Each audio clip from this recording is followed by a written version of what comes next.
नमस्कार मित्रों। आज हमने अपनी शाला में एक टीएलएम का निर्माण किया हुआ है जो बिल्कुल कबाड़ से जुगाड़ के आधार पर निर्मित हुआ है। इसमें बच्चों ने भी बहुत सारे सहयोग प्रदान किए हैं और इसमें हम देख पा रहे हैं कि इसका हमने हेडिंग डाला हुआ है गति के प्रकार। चूँकि बच्चे जो है गति के प्रकार हेतु बहुत सारे ऐसे कठिनाइयों का सामना करते हैं जिसमें उसके आसपास वो गति के प्रकार होते हैं किंतु समझने में थोड़ी दिक्कत होती है। इस कारण से इस प्रकार के टीएलएम का निर्माण किया गया है जिसमें हमने बच्चों के कहने पर गति को परिभाषित करते हुए उसमें एक प्रिंटेड चिपका दिया गया है। ऐसे देख सकते हैं आप, ताकि मान लो जाए हम वहाँ पर अनुपस्थित हैं तो बच्चे इसको पढ़ के समझ सकते हैं। साथ ही साथ इसका एग्जाम्पल यहाँ पर दिया गया है। जैसे हम बात करेंगे एक सरल रेखी गति के बारे में। सरल रेखी गति के बारे में जैसे बच्चे देख पाएंगे टीएलएम के माध्यम से कि एक सीधी सड़क जो है उस पर चलती हुई गाड़ी है, मोटरसाइकिल है या बंदूक से निकली वाली गोली, इस प्रकार के गति को हम बोलेंगे सरल रेखीय गति। इसके आधार पर जैसे हम बात कर रहे हैं यहाँ पर दूसरी प्रकार की गति, जैसे आप देख पा रहे हैं कि पृथ्वी और चंद्रमा, इसका हमने एक बॉल लिया हुआ और छोटा से बाल के साथ तार के साथ कनेक्ट करके इस प्रकार आकृति दिया हुआ है कि बच्चे इसको घुमा के देख सकते हैं कि चंद्रमा जो है इस प्रकार से पृथ्वी के चारों ओर राउंड लगाती है। तो इस प्रकार की गति जैसे हम देखना चाहेंगे वृत्तीय गति। इसके साथ ही साथ यहाँ पर हमने उसको परिभाषित किया हुआ है, प्रिंट करके इसमें भी चिपका दिया गया है तो बच्चे इसको आसानी से पढ़ के समझ सकते हैं। साथ ही साथ इसमें देख पा रहे हैं मित्रों की आवर्ती गति के रूप में हमने यहाँ पर एक वॉच बनाया और उसको यहाँ पर फिक्स कर दिया है, जिसमें आप देख पाएंगे कि इसकी सुइयों की घूमने की गति जो है वृत्तीय गति।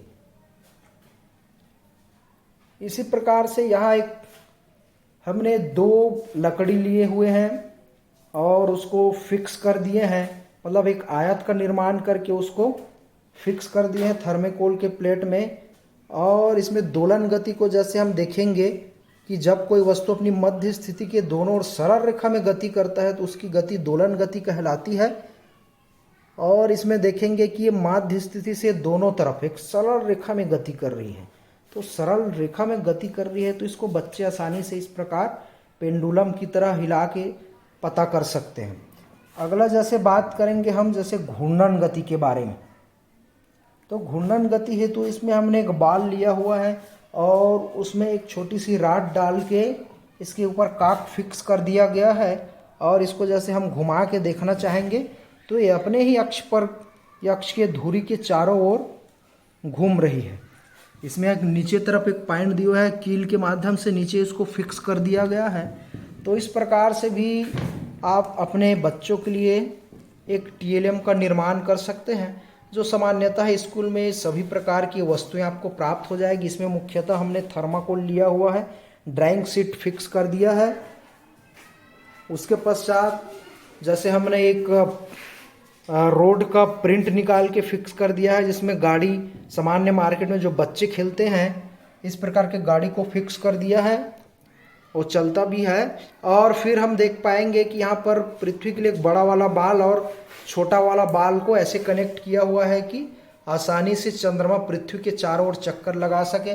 और एक घड़ी का निर्माण करके घूमती हुई, या इसमें डायरेक्ट आप ओरिजिनल घड़ी भी लगा सकते हैं। फिर दोलन गति के लिए हमने बांस की छोटी छोटी डंडियाँ ली हुई, स्टिक लिया हुआ है और उसको आयत के तरह उसका निर्माण करने के पश्चात फिक्स कर दिया है और उसमें पेंडुलम हिलता रहे या दोलन गति दर्शाने के लिए कंचे का उपयोग किया है जो धागे से बंधा हुआ है। लास्ट हम जैसे देखेंगे हम घूर्णन गति के लिए एक बाल के ऊपर कॉक फिक्स कर दिया है जो सामान्यतः अपनी धुरी के चारों ओर गति करती हुई आप देख सकेंगे इस प्रकार से। तो थैंक यू फ्रेंड्स, आप भी अपने स्कूल में इस प्रकार का टीएलएम का निर्माण करके आसानी से बच्चों को समझा सकते हैं गति के प्रकार के बारे में।